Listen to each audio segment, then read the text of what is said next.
आज हम देख रहे हैं standard 12th organisation of commerce and management का थर्ड चैप्टर प्लानिंग। उसका हम थर्ड सेशन देखेंगे। तो फर्स्ट और सेकंड सेशन में हम ऑलरेडी देख चुके हैं कि प्लानिंग के लिमिटेशंस क्या होते हैं, उसका प्रोसेस क्या होता है। अभी हम देख रहे हैं टाइप्स ऑफ प्लानिंग एंड हम एलिमेंट्स और कंपोनेंट्स ऑफ प्लानिंग भी कवर करेंगे। तो सबसे पहले टाइप्स ऑफ प्लानिंग। तो कितने टाइप के प्लानिंग हैं, कितने टाइप के प्लान्स होते हैं हमारे पास?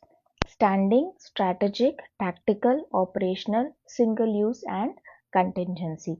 अभी स्टैंडिंग प्लान का क्या मतलब होता है कि स्टैंडिंग प्लान मतलब ऐसा प्लान जो कि आप रेगुलरली चेंज नहीं करते हो या फिर आप हर साल उसको चेंज नहीं करते हो। वो ऐसा प्रोसीजर है जो कि सालों साल तक एक जैसा ही रहेगा, 10 साल 20 साल तक सेम ही इंस्ट्रक्शंस फॉलो किए जाएंगे। फॉर एग्जाम्पल, अगर आपका एक बहुत बड़ा ऑर्गेनाइजेशन है, ठीक है, और आप रेगुलरली टेंडर निकालते हो, तो आप अपना टेंडर का जो पॉलिसी है वो आपने फिक्स कर दिया है। फिक्स कर दिया मतलब टेंडर के पॉलिसी में आपने डिसाइड कर लिया कि भाई इतने अमाउंट से ऊपर का टेंडर होगा तो मैं न्यूज़पेपर में एडवर्टाइजमेंट करूँगा, मैं पहले तो डिज़ाइनर को अपॉइंट करूँगा, मेरा डिज़ाइन फाइनल हो जाएगा, उसके बाद मैं कॉन्ट्रैक्टर को अपॉइंट करूँगा। ये सारे, और कॉन्ट्रैक्टर को भी किस तरीके से अपॉइंट करूँगा, पहले मैं उसका एलिजिबिलिटी देखूँगा, उसका पास्ट एक्सपीरियंस देखूँगा, उसके बाद वो क्या प्राइस कोट कर रहा है वो देखूँगा। तो ये पूरा पॉलिसी आपने फिक्स करके रखा है। और अगर ये अमाउंट से कम है तो ये पूरा पॉलिसी, ये जो पूरा टेंडर का जो प्रोसीजर है वो फॉलो करना का मतलब नहीं बनता, बिकॉज जो कॉन्ट्रैक्ट का अमाउंट है वो काफ़ी कम है, तो मैं उसमें कोई और प्रोसीजर फॉलो करूँगा। तो ये मेरा टेंडर पॉलिसी है। फॉर एग्जांपल, जैसे हम ये जो ई कॉमर्स के वेबसाइट्स है, अमेजोन है, फ्लिपकार्ट है, उसमें आप देखिए, उसमें क्या प्रोसीजर होता है। आपने कोई चीज़ ऑर्डर की, ठीक है, तो फिर ऑर्डर होगा, उसके फिर उसमें वो लिख के दे देते हैं पहले से कि ये इस तारीख को 29 जून तक आपके घर पे आ जाएगा। तो ये उनकी पॉलिसी है कि भाई जब भी कोई भी इंसान आपको ऑर्डर करेगा तो आपको उसको पहले से ही बता देना है, या फिर उसको फेस, जो ऐप का फेस है उस पे ही बता देना है कि वो कितने दिन में डिलीवर हो जाएगा। ये उनका पॉलिसी है। और वो ये पॉलिसी है ना, बार बार चेंज नहीं करेंगे। मतलब वो अगर आपको एक बार बता रहा है कि मैं आपको 3 दिन में डिलीवर करूंगा, मैं आपको 7 डेज में डिलीवर करूंगा, 10 दिन में डिलीवर करूंगा, तो वो हर बार आपको बताएगा। वो ऐसा नहीं करेगा कि आज आपने जो भी ऑर्डर किया उसमें उसने आपको डिलीवरी डेट बताई, कल जो भी ऑर्डर करोगे उसमें डिलीवरी डेट नहीं बताएगा। ऐसा वो बार बार चेंज नहीं करेगा, क्योंकि उसको क्या है, उसको अपना सर्विसेज है ना कंसिस्टेंट रखना है।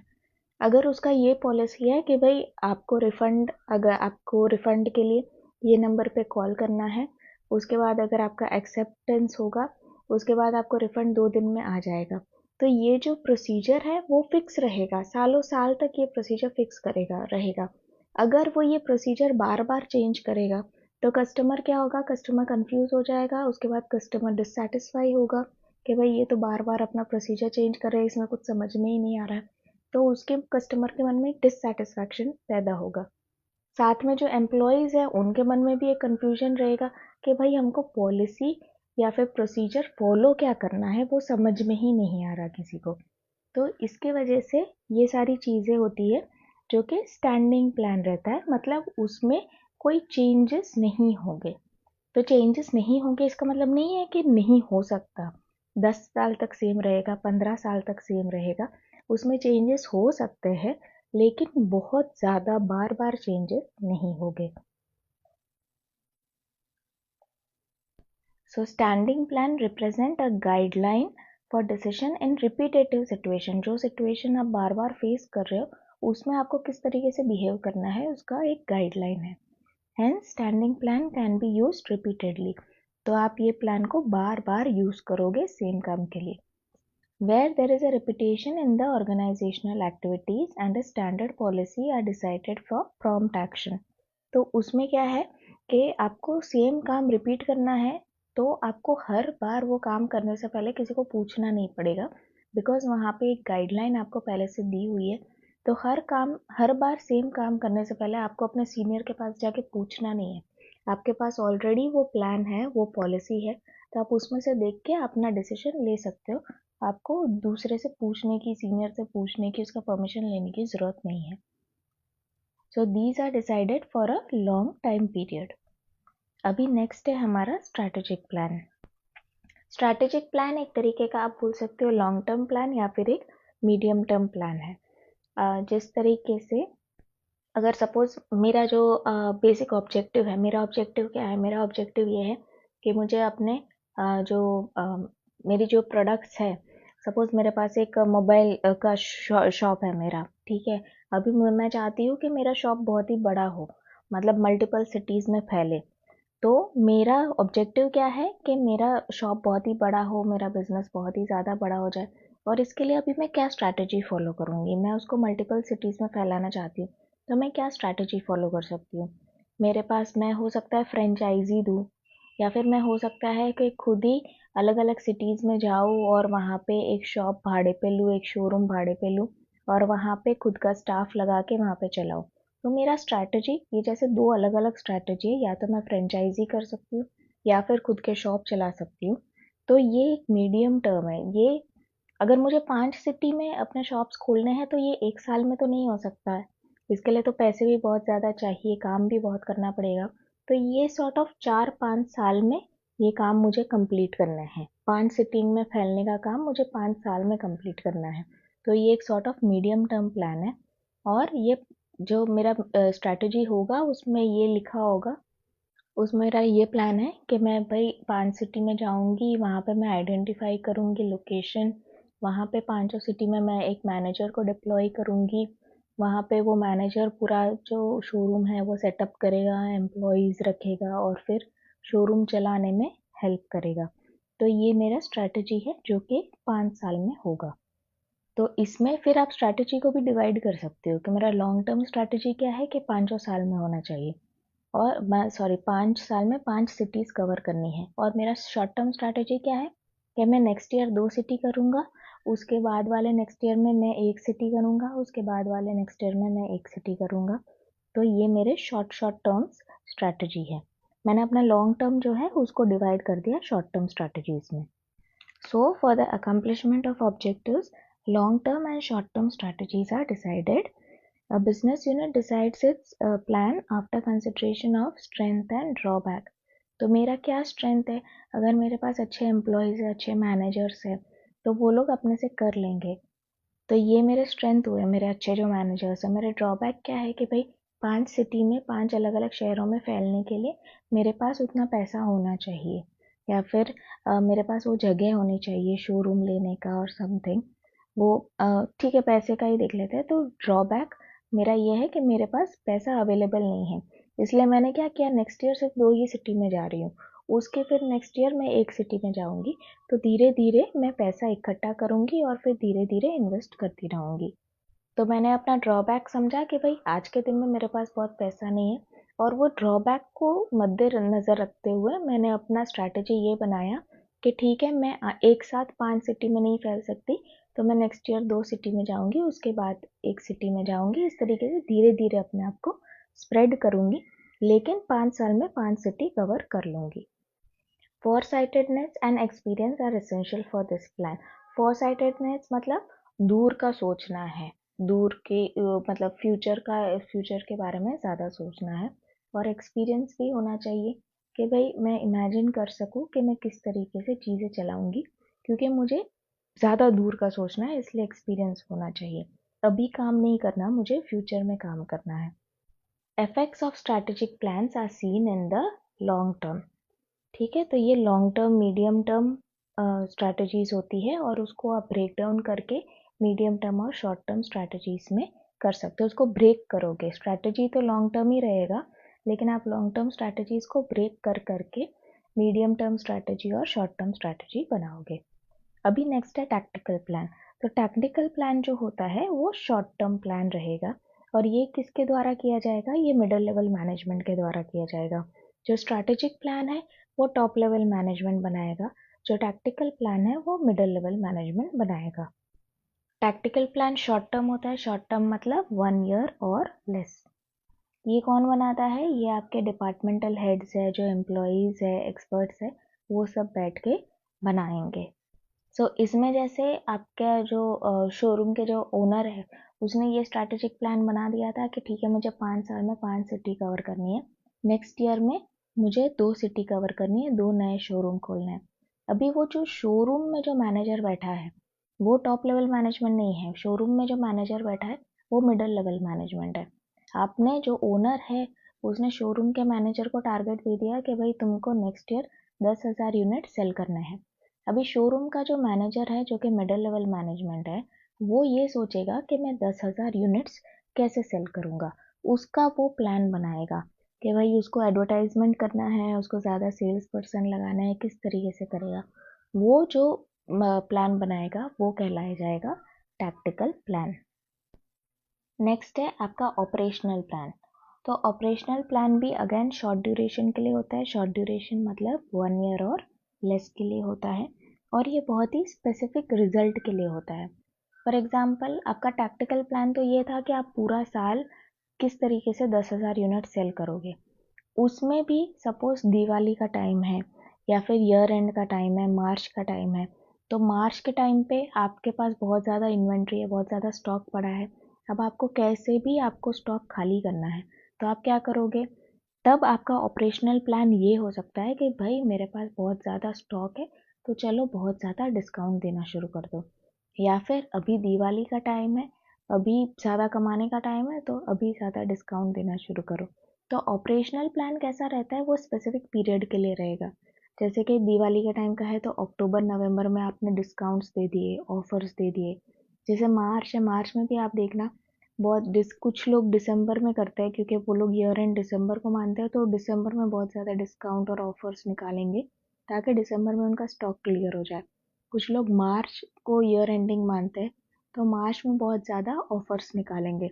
या फिर जैसे अभी जैसे रथ यात्रा थी तो रथ यात्रा में उन लोगों ने बहुत सारे ऑफर्स निकाले थे। तो ये सारे जो शॉर्ट टर्म्स है ये सब आपके ऑपरेशनल प्लान में आएंगे। मतलब ये टैक्टिकल प्लान को भी ब्रेक डाउन करके आप अपना ऑपरेशनल प्लान बनाएंगे। नेक्स्ट है आपका सिंगल यूज़ प्लान। तो सिंगल यूज़ प्लान कैसे है कि वो आप किसी एक काम के लिए आपने वो प्लान बनाया, वो आपने अपना काम कर लिया, आपने अपना ऑब्जेक्टिव अचीव कर लिया, अभी आप दूसरे काम के लिए वो सेम प्लान को यूज़ नहीं कर सकते। तो ये जो हमने स्टैंडिंग प्लान देखा था उसका कम्प्लीटली ऑपोजिट है। स्टैंडिंग प्लान में क्या है कि रिपीटेड एक्टिविटी हो रही है तो आप सेम प्लान यूज़ करो, पर सिंगल यूज़ में क्या है कि वो यूनिक काम है, वो सिर्फ एक ही बार होगा तो आप सेम प्लान दूसरी जगह पे यूज़ नहीं कर सकते। फॉर एग्जांपल कोई आप कॉन्ट्रैक्टर को देख लीजिए जो कि बिल्डिंग्स बनाते हैं ना, अगर सपोज आप रेजिडेंशियल बिल्डिंग देख लो, तो अगर आप सेम ही बिल्डर है, सेम बिल्डर के दो बिल्डिंग्स आप देखोगे तो भी दोनों बिल्डिंग में काफ़ी फ़र्क दिखेगा। देखो नंबर ऑफ बेडरूम्स में फ़र्क दिखेगा, वो बेडरूम के डिज़ाइन में आपको फ़र्क दिखेगा, अंदर क्या क्या एमिनिटीज़ दे रही है, किसी में पार्क होगा, किसी में जिम होगा, किसी में कुछ भी नहीं होगा, किसी में एक पार्किंग अलॉटेड पार्किंग है, किसी में कोई अलॉटेड पार्किंग नहीं है। तो ये क्या होता है, ये सिंगल यूज़, वो जो बिल्डर जब एक प्लान बनाता है कि मेरा घर इस तरीके से होगा, इतना मैं पार्किंग दूंगा, उसका लेआउट ये रहेगा, इतने कमरे रहेंगे, उसका डिज़ाइन ये रहेगा, वो सिंगल यूज़ है। बिकॉज आपको सपोज वो एक जगह है, एक XYZ जगह है, तो वो सेम जगह आपको दूसरे प्लेस पे नहीं मिलेगा। ठीक है, वो जो आप स्क्वायर फीट देखोगे तो वो सेम स्क्वायर फीट नहीं मिलेगा। अगर आप लैंड का डिज़ाइन देखोगे तो कुछ लैंड आपने देखा होगा थोड़े ट्राइंगल शेप में है, कुछ लैंड एल शेप में, कुछ ज़मीनें एल शेप में होती है, कुछ ज़मीनें रेक्टेंगल परफेक्ट रेक्टेंगल शेप में होगी, कुछ ज़मीन ऐसी होगी जिसके सामने पार्क है तो आप पार्क को मद्देनज़र रखते हुए डिज़ाइन करोगे। तो आपके जो बिकॉज आपकी ज़मीन जो आप बिल्डर के पास अगर 10 ज़मीन है तो सारे 10 ज़मीन का शेप अलग अलग होगा। तो आपको वो ज़मीन के वजह से आपको हर एक जो प्लान है, आपका जो हर एक प्रोजेक्ट है उसके लिए एक अलग प्लान बनाना पड़ेगा। तो आपका हर एक प्लान सिंगल यूज़ रहेगा, आप सेम प्लान दूसरे ज़मीन पे यूज़ नहीं कर सकते हो।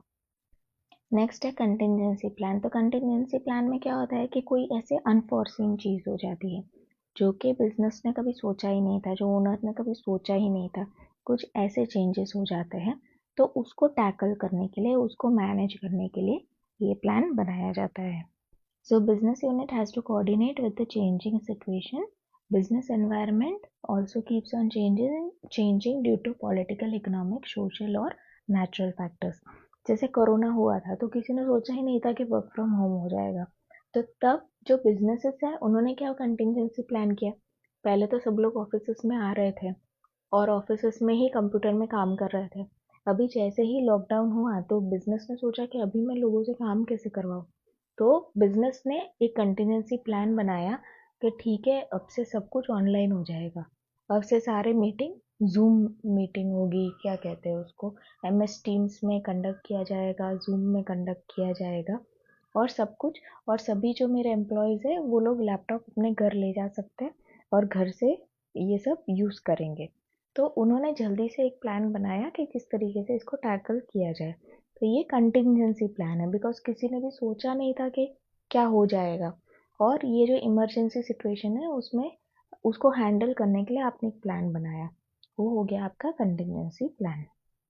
अब नेक्स्ट हम देख लेते हैं कि एलिमेंट्स ऑफ प्लानिंग क्या है या फिर कंपोनेंट्स ऑफ प्लानिंग क्या है। मतलब आप जब प्लानिंग करते हो तो उसमें बहुत सारे जार्गन्स यूज़ होते हैं, बहुत सारे टेक्निकल टर्म्स यूज़ होते हैं। तो ये सब टेक्निकल टर्म्स के मतलब क्या होते हैं। तो सबसे पहले तो ऑब्जेक्टिव। ऑब्जेक्टिव मतलब आपका पर्पस क्या है, आपके बिजनेस का पर्पस क्या है, आपने बिजनेस क्यों बनाया, वो हो गया आपका बिजनेस का objective. So the purpose of every business is to determine and fulfill its objective. आपने बिजनेस क्यों शुरू किया, वो आपका ऑब्जेक्टिव हो गया। While determining objectives, all the factors affecting the business are to be considered. Objective must be pragmatic, it should not be over ambitious. मतलब आप जितना अचीव कर सको रियलिस्टिक होना चाहिए और अचीवेबल होना चाहिए। मतलब आप जितना अचीव कर सको उतना ही आपको ऑब्जेक्टिव रखना है। बिकॉज अगर आपके पास रिसोर्सेस इतने हैं कि आप 10,000 यूनिट्स बना सको, प्रोड्यूस कर सको, प्रोडक्शन कर सको 10,000 यूनिट्स का, और आपका ऑब्जेक्टिव आपने ऐसा रख दिया कि मैं 1 लाख यूनिट्स बेच दूंगा, भाई बेचोगे कैसे? तुम जब प्रोड्यूस ही 10,000 कर रहे हो तो तुम 1 लाख बेचोगे कैसे? तो आपका ऑब्जेक्टिव 1 लाख का नहीं होना चाहिए, आपका ऑब्जेक्टिव 10,000 का ही होना चाहिए। तो आपका जो ऑब्जेक्टिव वो प्रैग्मेटिक होना चाहिए, रियलिस्टिक होना चाहिए और अचीवेबल होना चाहिए, वो बहुत ही ज़्यादा ओवर एम्बिशियस नहीं होना चाहिए। नेक्स्ट है स्ट्रैटेजी। तो आप अपना जो ऑब्जेक्टिव है उसको अचीव करने के लिए जो आप प्लान बना रहे हो वो आपका स्ट्रैटेजी हो गया। जैसे कि हमने स्ट्रैटेजिक प्लान में हमने एग्जांपल देखा था कि भाई आपका ऑब्जेक्टिव है अपने बिजनेस को एक्सपैंड करना, तो आप स्ट्रैटेजी बनाओगे कि भाई मैं बिजनेस को एक्सपैंड कैसे करूँ। तो बिजनेस को एक्सपैंड करने के 5 अलग अलग तरीके हो सकते हैं, उसमें से आप डिसाइड करोगे कि आपको कौन से रास्ते पे जाना है और वो आपका स्ट्रैटेजी बनेगा। So contrivance used for the accomplishment of pre-decided objective of planning is known as strategy. Contrivance मतलब आप जो स्किल यूज करके अपने ऑब्जेक्टिव्स को अकम्प्लिश करने के लिए जो प्लानिंग कर रहे हो, आप ऑब्जेक्टिव को अकम्प्लिश करने के लिए प्लान करने के लिए जो स्किल यूज कर रहे हो वो होगा आपका स्ट्रैटेजी। बिकॉज देखिए आपकी जो इंडस्ट्री है उसमें 10 बिजनेसेस हो गए, 10 बिजनेसेस के सेम ऑब्जेक्टिव हो गए कि भाई हमें ये प्रोडक्ट बेचना है, हमें अपना जो प्रोडक्शन है उसको इम्प्रूव करना है, हमें अपना सेल्स इम्प्रूव करना है। ये स्ट्रैटेजी तो जो 10 बिजनेसेस है आपके इंडस्ट्री में सबका सेम ही ऑब्जेक्टिव होगा, लेकिन सबकी स्ट्रैटेजी डिफरेंट डिफरेंट होगी। बिकॉज जो लोग काम कर रहे हैं वो बिजनेस में वो लोग अलग है, उनका जो विजडम है, उनका जो नॉलेज है, उनका जो स्किल है वो अलग है, और वो अपना स्किल यूज करके, मैंने जैसे कहा ना आपको एक ऑब्जेक्टिव फुलफिल करने के लिए आपके पास 5 अलग अलग तरीके हैं, 10 अलग अलग तरीके हैं, आप कौन सा तरीका चूज कर रहे हो, वो कि आप तरीका किस तरीके से चूज करोगे, अपना स्किल यूज करके वो तरीका चूज करोगे। अभी जिस बिजनेस के पास भी सबसे ज़्यादा स्किलफुल लोग हैं तो वो सबसे सही तरीका चूज करेंगे, और वो अगर सबसे सही तरीका चूज करेंगे तो उनका बिजनेस सबसे ज़्यादा सक्सेसफुल होगा। बिकॉज थोड़ी बिजनेसेस आप देखोगे, थोड़े सेम इंडस्ट्री में थोड़े बिजनेसेस बहुत ही ज़्यादा कमाती है, थोड़े बिजनेसेस इतना ज़्यादा नहीं कमा पाती। क्यों? बिकॉज उनके जो ओनर्स हैं उनके पास उतना स्किल नहीं है कि वो एक इफ़ेक्टिव स्ट्रैटेजी बना सके। तो स्ट्रैटेजी बनाने के लिए आपके जो ओनर्स हैं, आपके जो बिजनेस में जो काम कर रहे हैं, उन सबके पास स्किल होना चाहिए। नाउ नेक्स्ट है पॉलिसी। तो आपने स्ट्रैटेजी तो अपना डिसाइड कर लिया। अभी आप स्ट्रैटेजी सब लोगों को नहीं पता होगी। स्ट्रैटेजी जो टॉप लेवल मैनेजमेंट है उनको पता होगा और वो कॉन्फिडेंशियल रखा जाएगा। अभी टॉप लेवल मैनेजमेंट अपनी स्ट्रैटेजी मिडिल लेवल को कैसे बताएगी? बिकॉज उनको तो वो कॉन्फिडेंशियल रखना है, वो मिडिल लेवल को सब कुछ बता नहीं सकती है। तो वो क्या करेगी? वो स्ट्रैटेजी के बेसिस पे पॉलिसीज क्रिएट करेगी। अभी आपकी पॉलिसी किसी भी टाइप की हो सकती है, जैसे कि हम जैसे ई कॉमर्स का ही एग्जांपल ले लेते हैं। ई कॉमर्स में हम प्रेफर करते हैं कि जो बड़ी बड़ी ई कॉमर्स की वेबसाइट है, जैसे अमेजोन है, फ्लिपकार्ट है, हमको जब उसमें से ऑर्डर करना होता है ना, हमको इतना ज़्यादा डर नहीं लगता। अगर सपोज हमको कपड़े भी लेने हैं या फिर कोई घर का सामान भी लेना है, तो हमें प्रॉब्लम नहीं होता ये अमेजोन और फ्लिपकार्ट में से ऑर्डर करने में। लेकिन बहुत सारी छोटी छोटी वेबसाइट भी है जो कि कपड़े सेल करती है अपने खुद के वेबसाइट से, लेकिन उसमें से ऑर्डर करने में लोग जो है वो 2 बार सोचते हैं। वो क्यों सोचते हैं? बिकॉज हमको डाउट होता है कि भाई हमको इस इंसान की पॉलिसी नहीं पता। अगर सपोज हमारे पास कपड़ा आएगा और हमें कपड़ा पसंद नहीं आया, और अगर वो इंसान ने वापस उसको रिटर्न नहीं लिया या फिर उसने मुझे रिफंड नहीं दिया, तो उसकी पॉलिसी क्या है हमें नहीं पता। अमेजोन की पॉलिसी में क्लियर है कि भाई हम आपको रिफंड दे देंगे। तो यहाँ पे पॉलिसी का फर्क पड़ रहा है। एक कंपनी की पॉलिसी ये है कि आप कंप्लेन करोगे तुरंत ही रिफंड मिल जाएगा, तो कस्टमर को कॉन्फिडेंस आ रहा है। दूसरे कंपनी की पॉलिसी ये है कि भाई आपको रिफंड नहीं मिलेगा, कुछ भी कर लो, अगर आपने एक बार खरीद लिया तो हम उसको वापस रिटर्न नहीं लेंगे, उसको वापस रिफंड नहीं करेंगे। तो कस्टमर को उस पर कॉन्फिडेंस नहीं आ रहा। तो बिकॉज दोनों जो कंपनी है उसकी स्ट्रैटेजी अलग अलग है। एक कंपनी की स्ट्रैटेजी ऐसी है कि भाई मुझे नुकसान झेलना पड़े लेकिन मेरे को कस्टमर चाहिए। दूसरे कंपनी की स्ट्रैटेजी ये है कि भाई मेरे पास इतना फंड नहीं है कि मैं नुकसान झेल सकूं। तो इसीलिए उसने उस तरीके से पॉलिसी बनाई है। नेक्स्ट है आपका प्रोसीजर। प्रोसीजर मतलब मेथड या फिर तरीका, जिस तरीके से आप पॉलिसी को इम्प्लीमेंट करने वाले हो। So procedure is an arrangement for, method is an arrangement for carrying out business program. Policy gives information to fulfill the objective, while method refers to the best way of accomplishment of predetermined objective. तो जैसे मैंने बोला था e commerce में उनकी strategy क्या है कि हमको नुकसान हो जाए कोई बात नहीं, लेकिन हमको कस्टमर को खुश रखना है।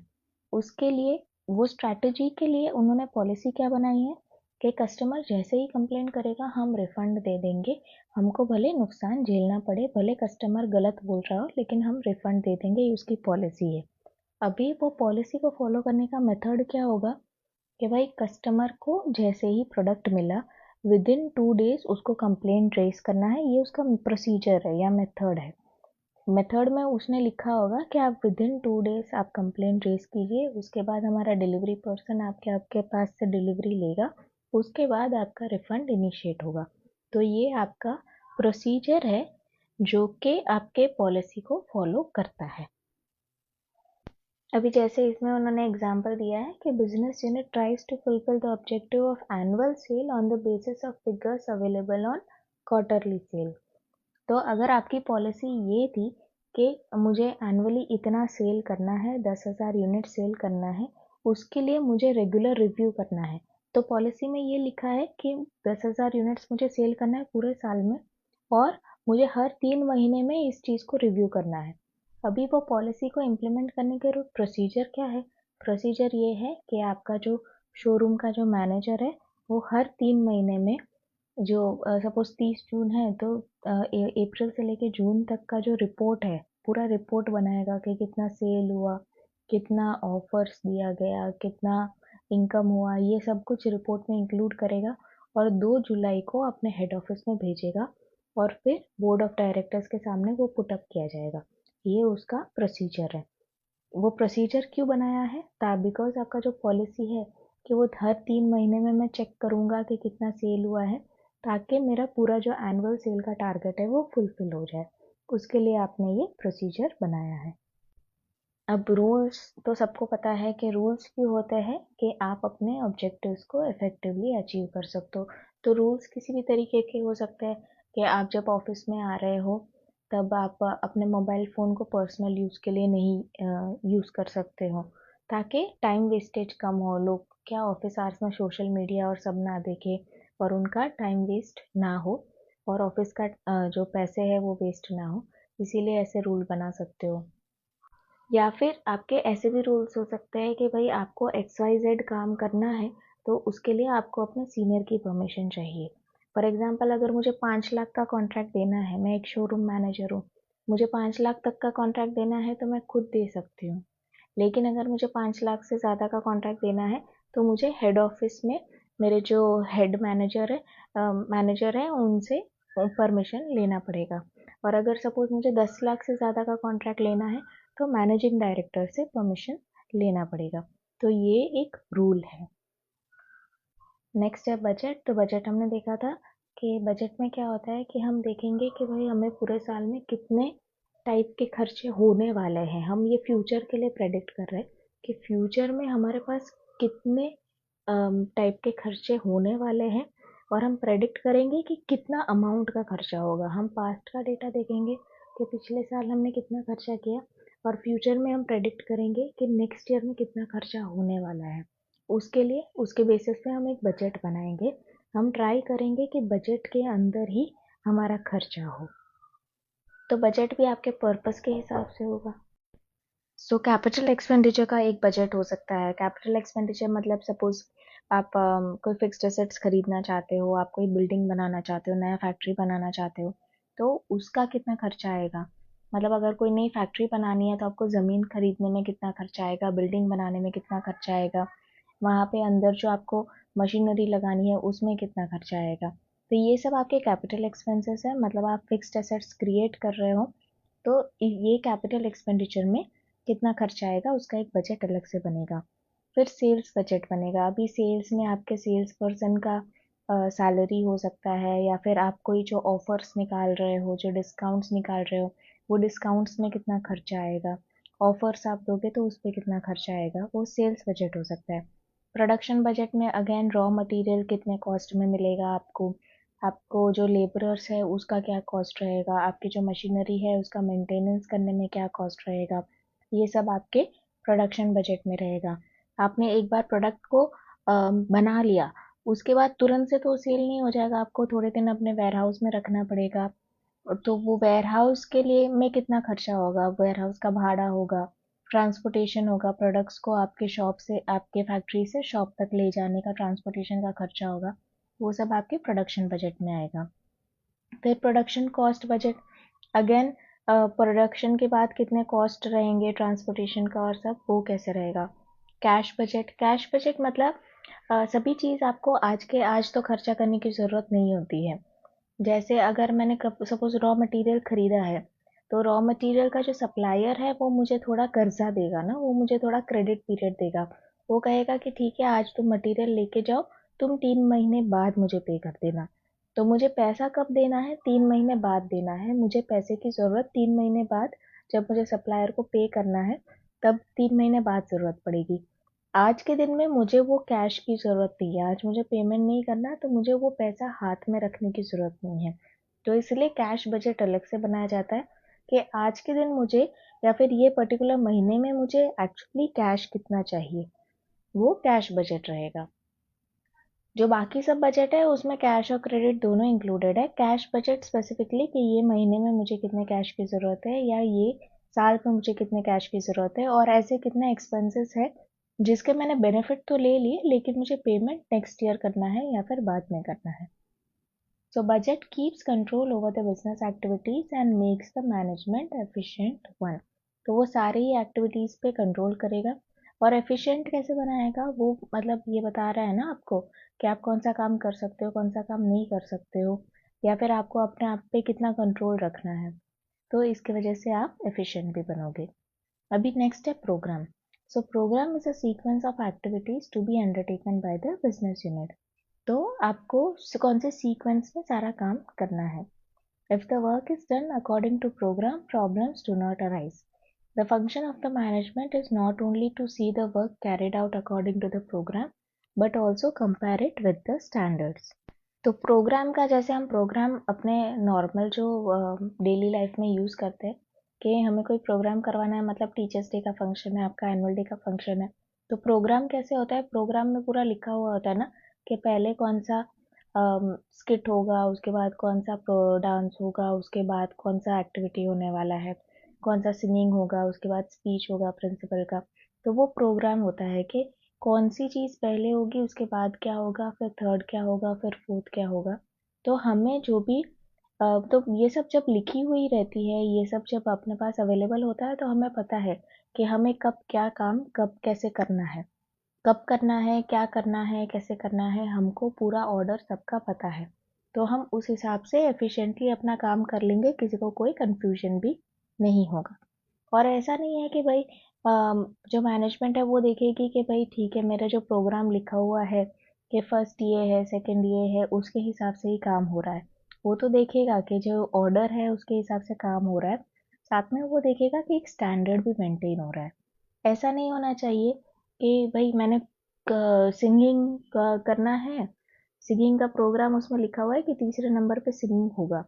अभी वो जो इंसान है, जो भी सिंगर है, उसका गला थोड़ा खराब हो गया, तो मैंने किसी को भी उठा के वहां पे खड़ा कर दिया और गाना शुरू करवा दिया।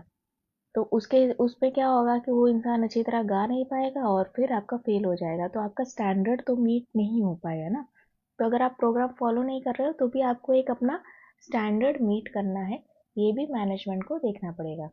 तो अगर कुछ भी गड़बड़ हो जाती है वो प्रोग्राम में, तो वो स्टैंडर्ड को मीट करने के लिए आपको करेक्टिव स्टेप भी लेना पड़ेगा।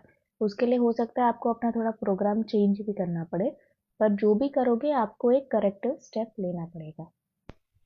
ठीक है, तो आपके कंपोनेंट्स ऑफ प्लानिंग क्या है? पहले तो आपका ऑब्जेक्टिव है, स्ट्रैटेजी है, पॉलिसी है, मेथड एंड प्रोसीजर है, रूल्स है, प्रोग्राम है एंड बजट है।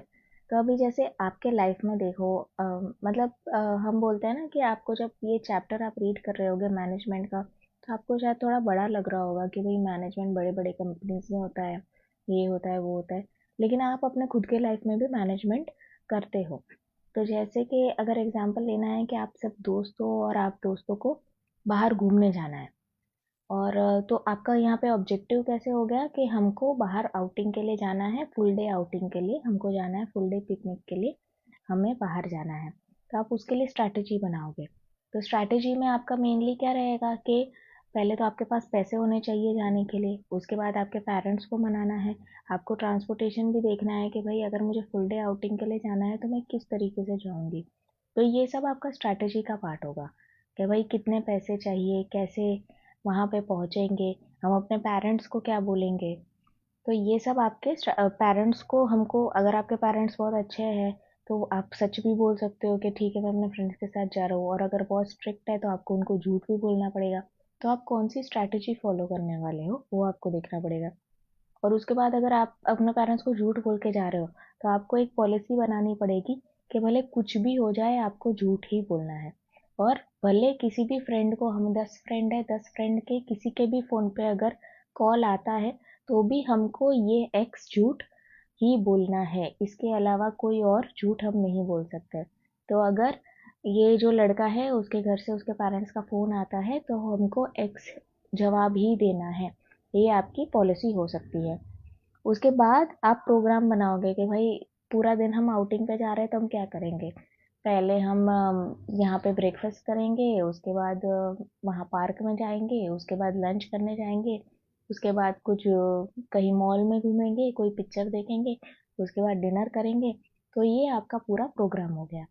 अभी ये प्रोग्राम को फॉलो करने के लिए आपको क्या प्रोसीजर फॉलो करना है कि आपको सुबह को 6 बजे घर से निकलना पड़ेगा, सबको 6 बजे घर से निकलना पड़ेगा, एक्स जगह पे 7 बजे तक पहुंचना पड़ेगा, वहां से फिर आपको 8 बजे तक बाहर निकलना पड़ेगा, वहां से फिर तीसरे जगह पे आप 10 बजे तक पहुंचोगे।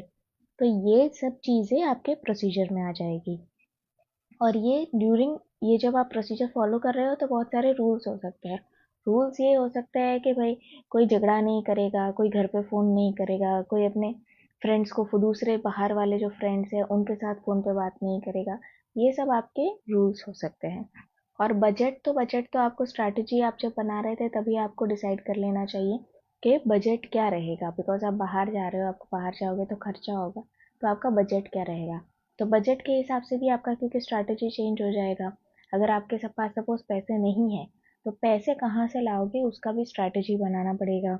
उसके लिए भी आपको पॉलिसी बनानी पड़ेगी, उसके लिए भी आपको प्रोग्राम और प्रोसीजर फॉलो करना पड़ेगा। तो आपको लगता होगा कि भाई ये आप पहली बार सुन रहे हो, पहली बार देख रहे हो कि ऑब्जेक्टिव क्या होता है, स्ट्रैटेजी क्या होती है, पॉलिसी क्या होती है। बट ये सारी चीज़ें आप अनजाने में भी इम्प्लीमेंट तो कर ही रहे हो। तो इन सब चीज़ों से एक्चुअली डरने की ज़रूरत नहीं है। आपको बस जो टर्मिनोलॉजी है, जो जार्गन है, वो समझने की ज़रूरत है और कुछ नहीं है। तो इसके साथ हम ये चैप्टर प्लानिंग वाला कंप्लीट कर लेते हैं और फिर हम नेक्स्ट टाइम ऑर्गेनाइजिंग का चैप्टर देखेंगे। Thank you.